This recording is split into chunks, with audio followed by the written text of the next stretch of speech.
Yes, so good morning. Thank you all for joining me in a discussion about innovation that is happening right here in China. We're investing with you, the developer community. We have been investing in open source solutions because we know that when there are standards and when there are open source offerings, that the pace of technology innovation and the pace of technology adoption accelerates.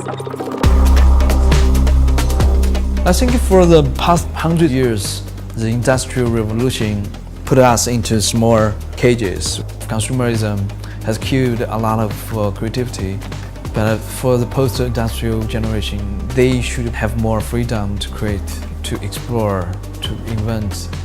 I think through Maker Movement, we are bringing it back. So we're here with the MakerBot Cupcake CNC, which is a 3D printer. You can build things like Tom York's head, because he actually open sourced the data that was filmed for a video of his. Now what's also interesting about this whole scenario is that there's a whole thriving community of users who are taking these to build all kinds of different objects. They're sharing the objects online, and additionally they're sharing information on how to build and improve upon the design. Everything is completely open sourced, the software is open source, the hardware is open source. I just can't wait to see what people come up with.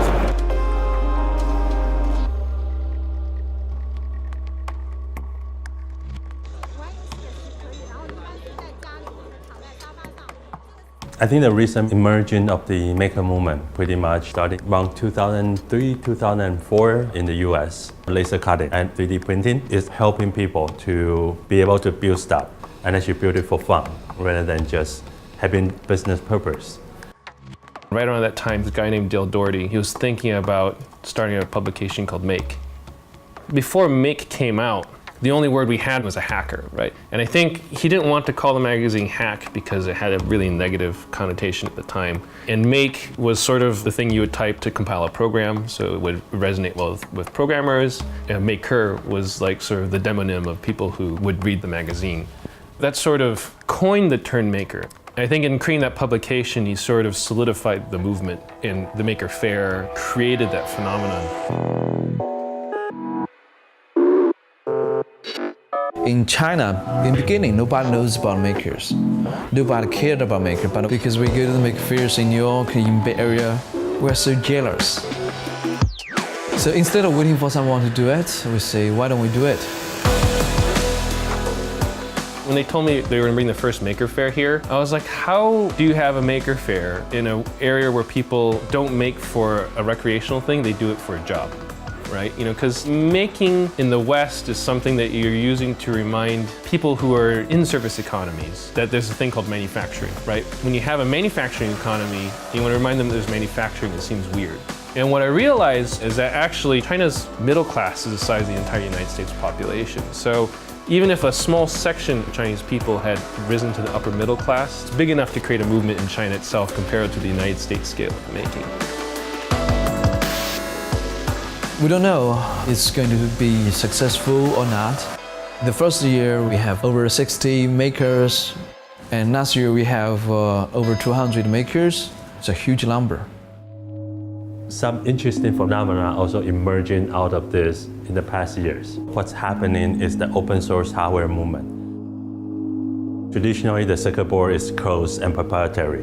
You need to have a contract, a non-disclosure, and a huge sum of prepayment in order to get access. But with open source hardware, everybody can access to that information, and everybody can modify that to suit their need. People here, they create a circuit board, and just under the expectation, it is going to be open. It's going to be copied and evolved by someone else. There's no one running around in Shenzhen and say, okay, well, I should be credited for creating this. If someone else can make this, get someone else to use it, merrier the better. Not having the ego attached to creations and understand how actually an open source system works. The maker movement is at that junctures. I'm getting a little sick of hearing about the same people on TV over and over and over again, so I decided to do something about it. This Arduino project, which I called the Enough Already, will mute the TV anytime any of these overexposed personalities is mentioned.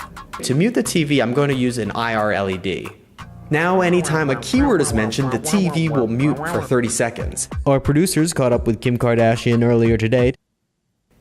It should do a pretty good job of protecting our ears from having to hear about the details of Kim Kardashian's wedding. Arduino is becoming the trigger point because it has so many millions of makers using that. This is a prototype we're trying to make. Robotic arm for the people who have Parkinson's diseases. We want to make a spoon like this, and if you just shake here, and Yeah. it's stable. If we come to Shenzhen like 10 years ago, 20 years ago, it will be very difficult for a maker to tap into the resources. But now you have so many resources. It's in the middle of a reforming. So the big company, especially the silicon providers like Intel, like Atmel, like TI, they look at that, oh, we have new customers. We have new possibility for new future applications of our technologies. So they make their own controller board, like Edison, like Curie. So they want to tap into the early stage of the development of the applications. This board is based on the Intel technology. It's a tiny dual-core computer system. It has Wi-Fi, Bluetooth, and it runs a Linux operating system on it. You do not need to write any boring code, right? In a smart node, you can just drag and drop and link them together. We have tried to introduce it to 9 years old. I think it's a little bit difficult, but it's acceptable. What they're doing is they're learning how to code on a computer, translate that into hardware, and they'll build a project on our laser cutter or our 3D printer for something to accept a stimulus, light, motion, or sound, and then output some result. Last year, one kid built a key reminder for his mom so that when she left the house, a motion sensor would pick up her movement and say, hey, don't forget the key. And it's kind of funny to hear that a 8-year-old will know whether he wants to be doing mechanical circuits, mechanical objects connected with circuits, or just a purely software experience.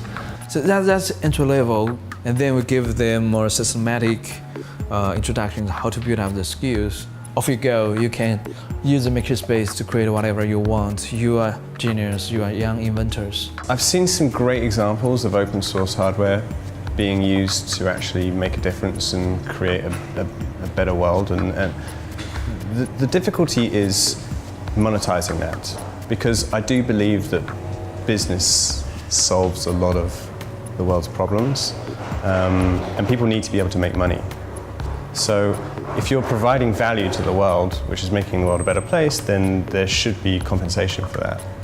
So as long as your open source model can work to be monetized in some way, then I do believe that it is a really good way to very quickly get better and better products. The question is, how do you monetize it? In 2010, I started the first makerspace in China called Shenzhen. I got invited a lot to give a talk about open source hardware. The first question always come up from people's mind is, well, how do you protect your intellectual property and how can you make money if you don't protect your intellectual property? I got that question in Shanghai, I got that question in Beijing, I got that question everywhere I go. But when I give the same talk in Shenzhen, the reaction I got is, so what's new about this? We've been making money on this for 20 years.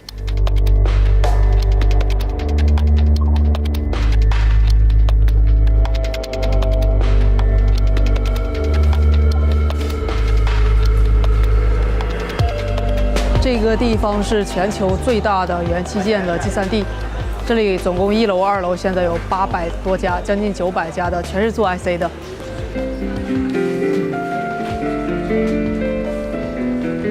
The reason we're here in Huaqiang Bay is literally because of the electronics markets. You know, it's a fantastic resource of all different possible components and different devices which can kind of be Frankenstein together to make prototypes by the teams. It's a source of inspiration. It's a source of discovery of new products that could potentially be taken to the West.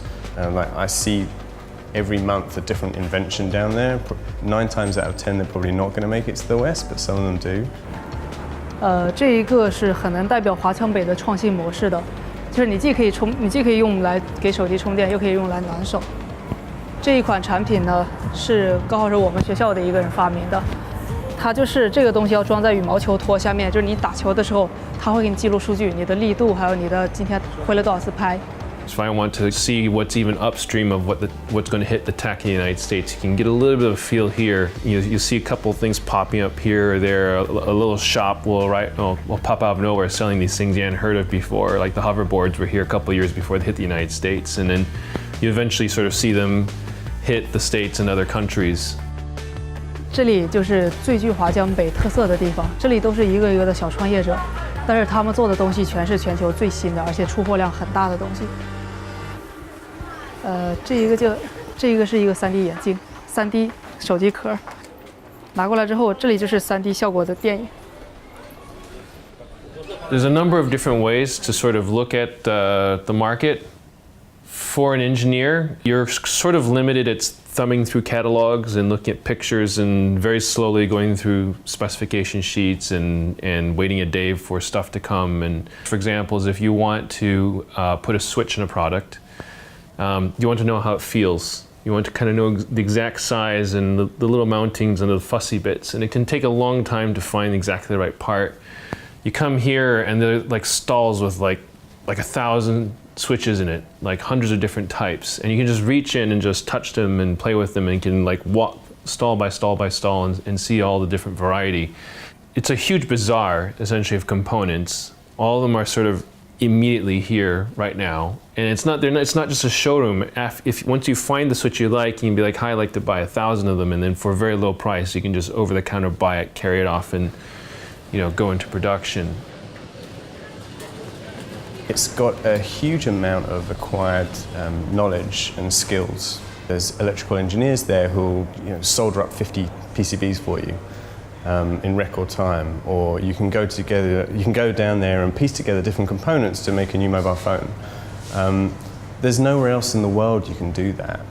The interesting thing about the components that you get there is, they're often stripped out of other products that have been created, and so you can get like a chipset that was in a notebook, for example, for just less than $15, which can enable computing power inside a new product. That's a fantastic resource for some of the startups. But then also that kind of philosophy has kind of spread out all around China. You can fix your phone here. 告诉他们这个是我们的朋友，靠得住的，就给个实价就行了，150。也是拿着手机练嘛，拆解，时间久了就，也不是各个地方嘛，这个已经好多年了。他们在里面的，他们都是一个像修手机都是一个圈子，他们相互之间都会认识。可能他某一个人他只会做一个部分的功能，另外一个部分的功能呢，他会交给他的另外一个朋友去做，所以他很快就可以把这个东西做好。在华强北呢，有的人他就会设计，有的人呢他就会把这个产品生产出来，有的人呢他会卖，所以他们之间全是合作的关系。所以呢，在这里呢，他生产研发一款产品推向市场，时间特别的短，只需要2-3个月的时间。但是这在国际上，传统的行业里面，它需要1年的时间，但在华强北只需要3个月。气泡它这里有泡，这里有泡，要这里面嘛，所以我要现在的话要一个真空期把它。基本他们还是属于老一代的创业者，他们老一代的创业者就是学徒制，就有些人先在这里闯荡，然后他就会带徒弟，徒弟学会了之后就会另外的开档口，开这么一个小店，所以呢，他们的技术就是跟着师傅学出来的，是这么一个模式。When we're starting to look at the maker coming to Shenzhen, and when they're starting to write about their Shenzhen experience, there's this excitement on how open their system is, like nowhere else. You can buy all sorts of stuff. Everything is available in volume. And that part of the openness becoming the attractions, bringing more people making hardware to Shenzhen. But I think on the West, as soon as they're starting to turn into business, they fall into the old models of the everything proprietary, keeping it secret, and there's a binary distinction between the makers and the hardware startup in the West. The maker, you do this for fun, you do this for your passions. But when you're starting to make this into a business, you should forget about sharing, you should forget about all this open stuff and focusing on the business. 这个是苹果的 logo， 是这里自己做的，但是做的和真的是一模一样的。然后呢，后面的文字，这些文字旁边也可以做的完全一模一样。激光打图。对，其实更恐怖的是 iPhone 还没有在大陆出现，这里已经有了一笔完全的高仿了，就一模一样的。但是其实它的质量也不差，就是它一模一样的。iPhone 是7000多是吧？但其实呢，在1:1的纯高仿只要1000块。In here, there's very little differentiations between I want to make this for fun and I want to make this for profit. There's no binary division of the mindset of makers versus startup. Maker and startup in China is a continuum. You shouldn't be stopped from making money out of the thing you love to do. And you should not be forced to choose between open and proprietary just because you want to become a business. Right now it's just in the West that we haven't seen open source hardware system working. They just sort of like, oh, the schematics are on the desk. I will conveniently help myself to them, make a photocopy, and then leave the factory with them, right? You know, was that stealing or was that open source, right? In the West, it's called theft, right? Out here, it's called sharing. I don't think that the West fully understands it yet. The notion of kind of just moving faster than your competitors rather than fighting over IP, I think is something that will become more and more relevant.